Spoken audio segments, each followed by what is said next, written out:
Good afternoon, ladies and gentlemen. My name is TarkinMXD, and welcome to Ultimate Admiral's Dreadnoughts. So, that is the wrong... No, it's not. I was about to say that's the wrong button then. Anyway, what am I doing today? So, today I plan on doing the grandmother of all dreadnoughts, HMS Dreadnought, and I'm going to show the difference between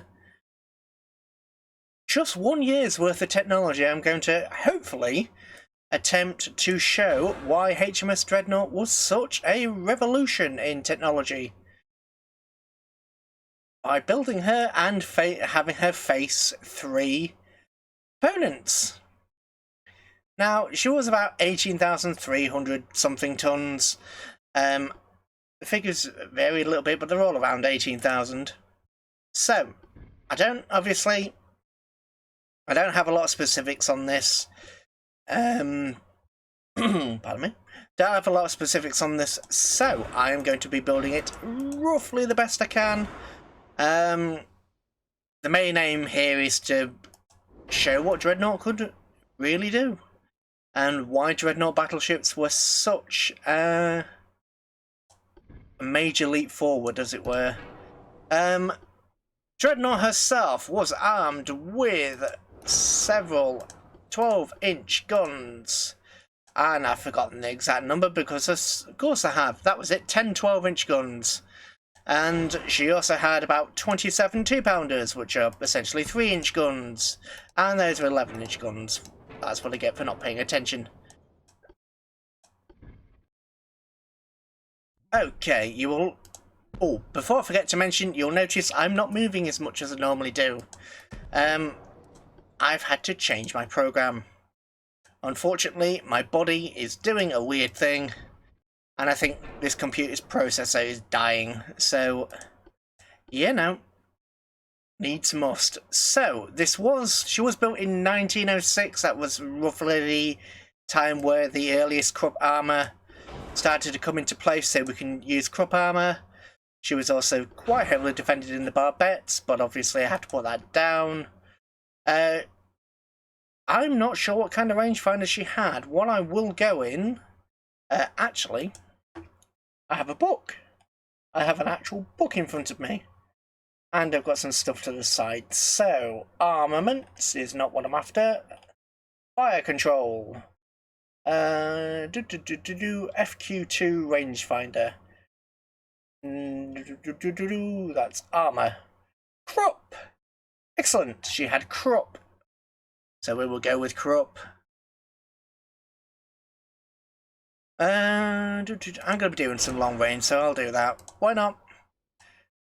She was the brainchild of Admiral Fisher. He was quite the eccentric fellow in the Admiralty. In the 1800s, he came up with quite a few designs for various ships, which range from, well, the wacky, the weird, and the wonderful. He was some of the first people to try and actually make what we would consider a destroyer leader, or a true destroyer. A lot of his designs had a bit of brilliance to them, and combined with a bit of insanity. But some of his designs were simply too early. Too early for the day, so unfortunately couldn't be done. I know that one of his destroyers he built, I know I'm getting sidetracked, but one of the destroyers he built was could do about 30-odd knots or something like that, but it was less armed than its counterpart, so it was basically worthless. Back onto Dreadnought, she did have 21, I believe, of these 3-inch guns, which are 2-pounder cannons. Well, 2-pounders can be 3 to 4-inch. I can't get 21 on here, so I'm going to have to make do. She didn't have any torpedoes. She had a basic torpedo defense system. This is the first, well, pre-First World War. This is when the old Dreadnought, well, pre-Dreadnought style battleships were floating around, so certainly wasn't anything that she could really do. Which is lighter. That's lighter, but it's... I'll do that one anyway. So, what were her? That's quite English, isn't it? What was her propellant?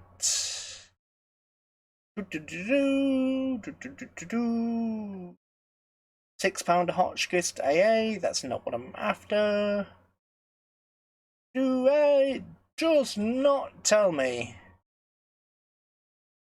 Given that cordite was used in World War One, and cordite had a nasty habit of blowing the ships apart when improperly used, I will go with white powder, because white powder was a thing.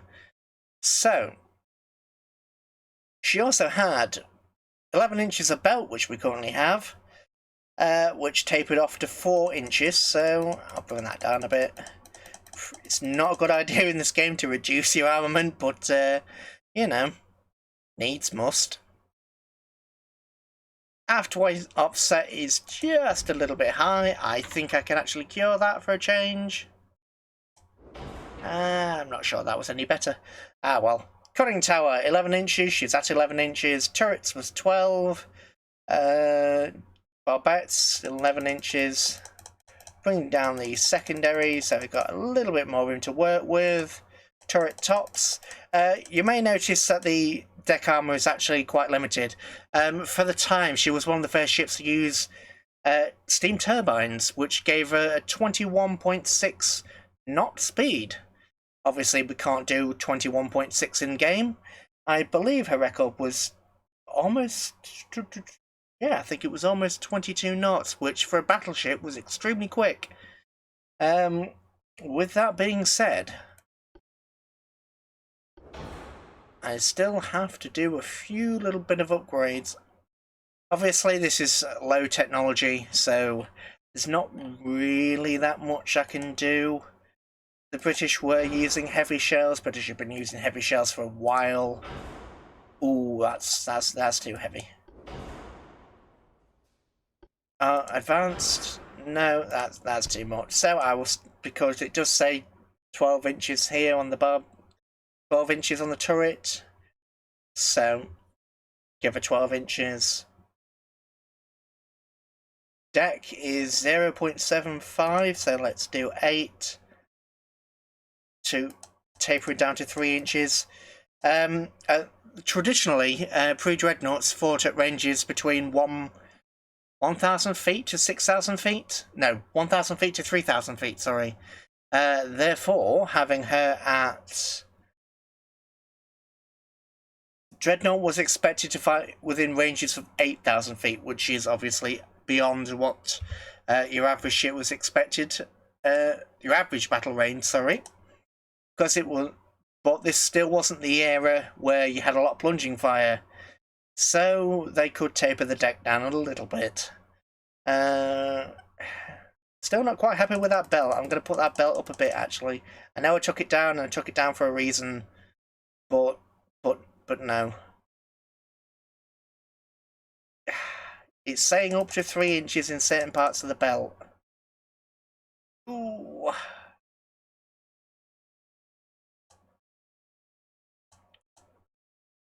If we take down the secondaries a bit, can I... There.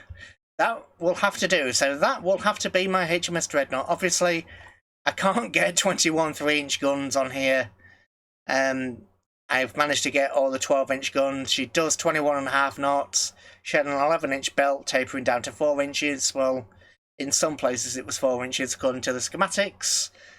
Deck armour was up to 0.7 of an inch to 3 inches, so we can do that. Anyway, let's show her off. I still need to get some background music. I really do. And I didn't call her Dreadnought. She's Vengeance. Really? I went through all this. You know what? Rebuild ship. I'm not going through all that, calling her Dreadnought for not to be Dreadnought. Okay. Dreadnought. Dreadnought. Ah, I've lost my thing. There we go. Right. Now she's Dreadnought. Anyway, the pre-dreadnought battleships in this era had a few problems. They were meant to fight at short ranges. They were meant to fight at ranges of, as I mentioned before, between 1,000 and 3,000 yards. They, of course, could only bring so much heavy firepower. They normally had one heavy forward gun and one heavy aft cannon. But especially towards the 1900s, the old pre-dreadnoughts were getting more similar to what we would consider a dreadnought. Their secondary, most pre-dreadnoughts, had a primary, secondary, and a tertiary armament. Now, the secondary and tertiary armaments on many of these ships were getting larger and larger over time. I believe on the Lord Nelson class, she had 4 12-inch guns, and then had additional 10-inch secondary guns. This was obviously before the days of radar, before the days of advanced range finding. Things like dreadnoughts, even with coincidence rangefinders, were still some of the more advanced ships out there. And we have encountered the enemy. Anyway, they were still some of the more advanced ships out there. But for a lot of the... well, I should say for a lot of the nations, it was still pretty much a telescope, a guy in a crow's nest, and not a lot else when it came to range finding. Which, as you can imagine, the splashes between something like a 10-inch gun versus the splashes of something from an 11-inch gun are not that too dissimilar.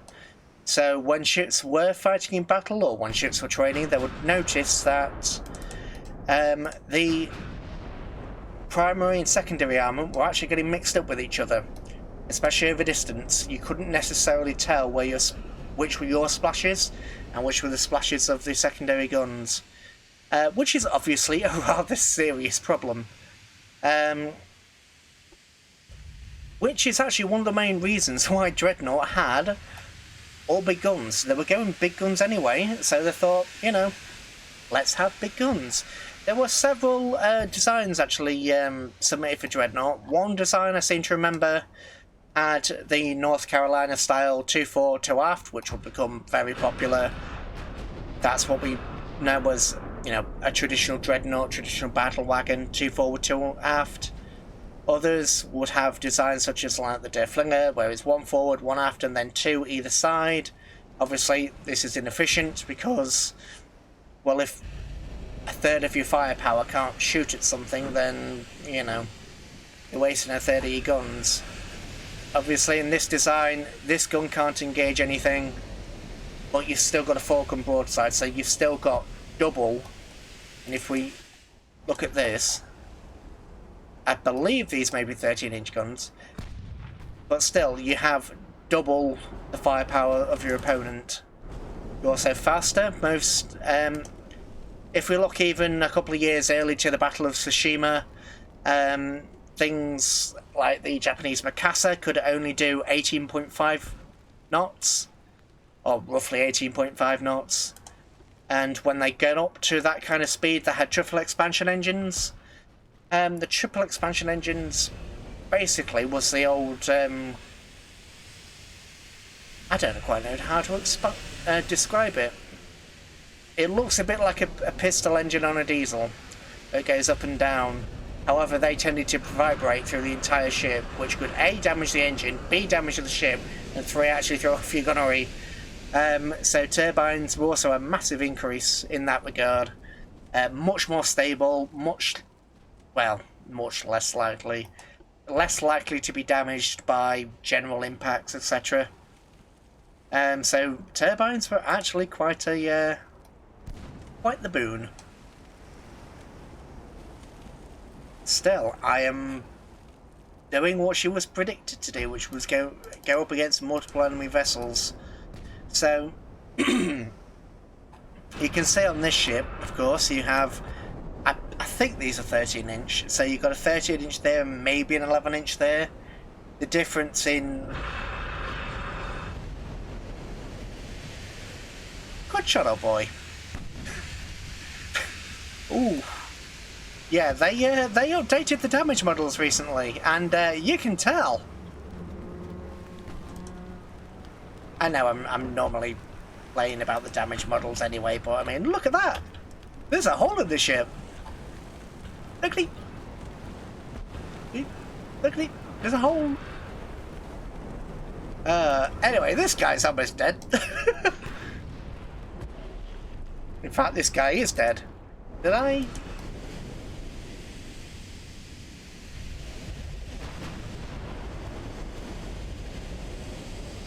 You know, I might have made a mistake by restarting the battle. I hope these don't have all minimal bulkheads, which is something actually Dreadnought didn't have. Dreadnought actually had for its time, a decent amount of bulkheads for its time. However,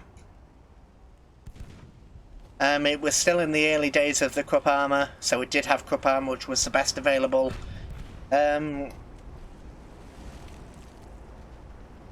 Sorry, I'm half distracted between the game and half distracted with my thoughts. Yeah, I think these ships might be a bit too weak. Still, it does give you a rough idea of what things... The difference is... Ooh, flash fire. Yeah, well, that ship's...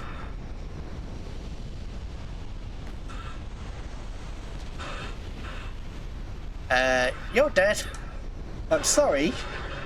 But you're going to die now.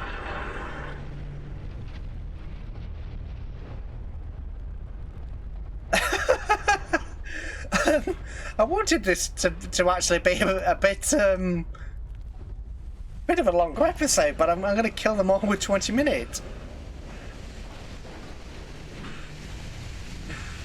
Not quite what did they actually have? Right, pause. What did they actually have? So they had 12-inch guns as primary and 11-inch guns as secondary. Obviously, between your primary and secondary guns, if you're the gunner on a secondary gun, you're not going to be able to necessarily know where which shells are yours when you're firing at something, 5 kilometers away. Still, what did minimum bulkheads? That's what I expected. 9 inches and 20. Yeah, these are not the best designs that the AI has ever come up with, so I think I'm going to restart this battle after this. I'm going to win and then I'm going to restart. But yeah, that is a major advantage of having an all big gun layout is if you've only got one caliber, well, there's no distinguishing between the primary and secondary armament. You're going to know which is which. And the 3-pounder guns were primarily based for things like torpedo boat defences. In the early, especially in the early 1900s, one of England's possible opponents would have been the French, and the French had this nasty little habit of creating a shed ton of torpedo boats. They made, essentially, once a torpedo was invented, they made a large amount of torpedoes for a large amount of torpedo boats. Obviously, a 1,000-ton torpedo boat, or even 500-ton torpedo boat, if it can sink a battleship that's 11, 12, 13,000 tons, you can make a lot of boat for that. That is the main reason why a lot of these ships had the significant secondary and tertiary battery. These 3 and 4-inch guns, these 3 and 4-inch guns were not... Well, this ship's a bad example. Really, it has one 9-inch gun there, but that 9-inch gun can't fire. I'm sorry, I'm distracting myself again. But yeah, these secondary guns would primarily be used for doing things like targeting torpedo boats, and that's why Dreadnought herself had a secondary battery of 2-pounders. And obviously, it's one of the first Royal Navy ships to actually concentrate, because their distances were essentially going to be double or even triple in some cases, the distances that her adversaries were supposed to fight at. They actually put serious consideration into her range finding and the accuracy of the ship in general. That was actually a key focus. Obviously, there isn't necessarily proper models. To be fair to me, this actually does look pretty similar to the design I have in front of me, with a tripod mask. Yep. So I've got the tripod mask right. There's two individual mast bits there. I think the secondary tower is slightly different, but given it's a game, I'm not that far off. I didn't even get the chance to really go into her career or anything like that.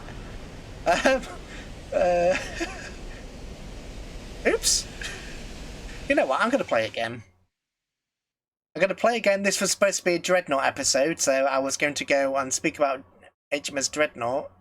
I have noticed one thing though: the cost is 14 million.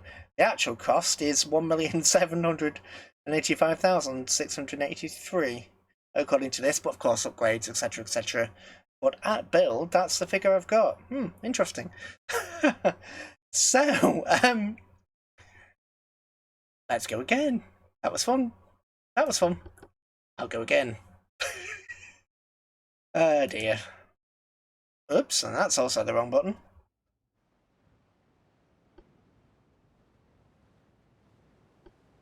She was originally designed to obviously fight enemy battleships, primarily pre-dreadnoughts, and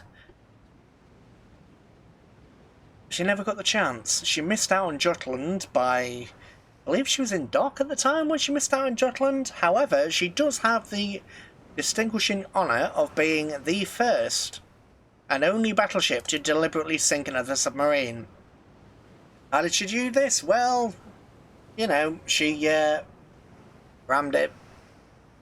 Quite literally, there was an engagement going on, it surfaced, and, well, she rammed it. Split the submarine in half and it sank. So she is credited with a submarine kill.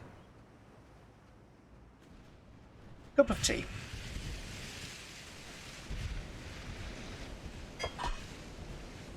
Oh, 6-inch, that's a good start.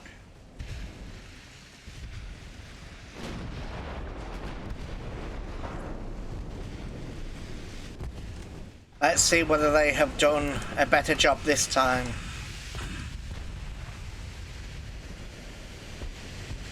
Let's have a look at this one, it's untarnished. Ooh, so what have the AI done here? Interesting, so they're either a 9 or 10-inch gun. They're not going to be 11-inch guns, they're 9 or 10s. I'd say that was probably either a 7 or a 6. Okay. It has 3 funnels, so this is probably a touch slower than the previous ones. So I would say this had more armour. These may have torpedoes, so may have to watch out for those. And as you can see, it's taken a shot and not immediately died, so that's a positive start. That is definitely damage and not just my imagination. No, that is definitely updates to the damage modules. Models. I approve. Not that they need my approval, but you know. I'm making a left. I can't make the NASCAR joke. We're making a left turn. No, we're making a right turn. And we're reducing to 17 knots. Ooh, partial penetration on the mid-deck.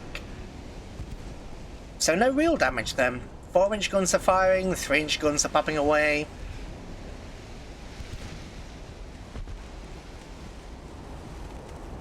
This ship's also available in World of Warships, by the way. Oh, excuse me. I don't own it, however, I have sunk it quite a few times. It is unlike the actual HMS Dreadnought, which as I say, had the 3-pounders, which were capable of engaging torpedo boats. They were also capable of engaging aircraft, although they were primarily envisioned, you know, engaging things like Zeppelins. And in World of Warships, she has 0 anti-aircraft, which doesn't quite mesh, but, you know, it's a game. Still, she was commissioned in December the 2nd of 1906. And eventually she was fully scrapped, well, decommissioned in 1919, and then scrapped in 1921, which is a bit of a well, obviously there were treaties, there was financial hardship, but it would have been nice to see if we could have potentially saved the grandmother of all dreadnoughts. Such a shame. There's so many historic ships that you look back, even though granted, Dreadnought's career was not the greatest, she's still an example of technological innovation, forward thinking, and she really did set a benchmark for the next 50 years. So, ooh, they have been identified. Few bulkheads, which is better than nothing. 17.5 knots, more armour, yeah, 9-inch guns. So in this instance, they've gone with an old big gun layout. 4-inch. Ooh, they're 4-inch guns. Well, I overestimated them now, didn't I? Do they have torpedoes? No, they do not. 18-inch. Nickel steel. Yeah. Nickel steel or Harvey armour. That's perfectly fine for a dreadnought. For a pre-dreadnought, sorry. Perfectly fine, perfectly understandable for this kind of ship. Since you're angled, I'm actually going to redirect your fire over there. Secondary guns, I believe, is alt right click. Alternative right click. Pew. Let's just keep playing with it a little bit. It does have a few bulkheads, obviously minimum bulkheads, no matter what the situation. This game, don't go with minimum bulkheads. If it's a choice between armour, guns or bulkheads, go with bulkheads. Just, you know, bulkheads. Because flash fires. You know, the dreadnoughts, well, battle cruisers in World War One. You know, flash fires. And magazine detonations and, you know, die due to extensive fire. You know, fire is a thing. So, ammunition detonation. So we hit the aft magazine. Stern belt extended. So, yeah, we hit the aft magazine and she went up. I'm certainly not going to complain at that, no. Still, I look at how the armour's bent now. You would not want to be the guy standing over there. Saying that, you wouldn't want to be the guy standing there. If there's enough force to blow this out, I'd imagine everybody in this deck's dead. Oh, me and my ominous talk. Yes, I know. Still, Dreadnought's armour's doing what it's supposed to do. At this kind of range. Don't know why I keep coughing again. Anyway, 11-inch belt, 74%, so let's call that 18 inches. I'm not very good at maths. I did pass my maths, but yeah, I passed my maths and then never took it again. I would have preferred practical maths over the square of the hypotenuse. Oh, I hated that song. It's still stuck with me. I can't remember its meaning anymore. I just remember my teacher was highly annoying. There's passion and then there's just beating you over the head with the book. Oh dear. I don't even remember her name, I just remember all of her acronyms were really annoying.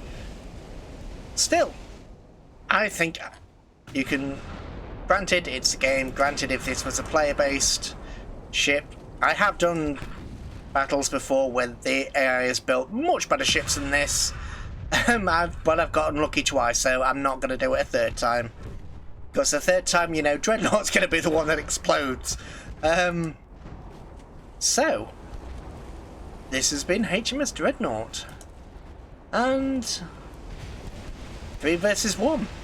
A victory if I do say so. And that was that. It's a bit of a shorter video, I suppose. Yeah, very much a shorter video, but, you know, it's a thing. So,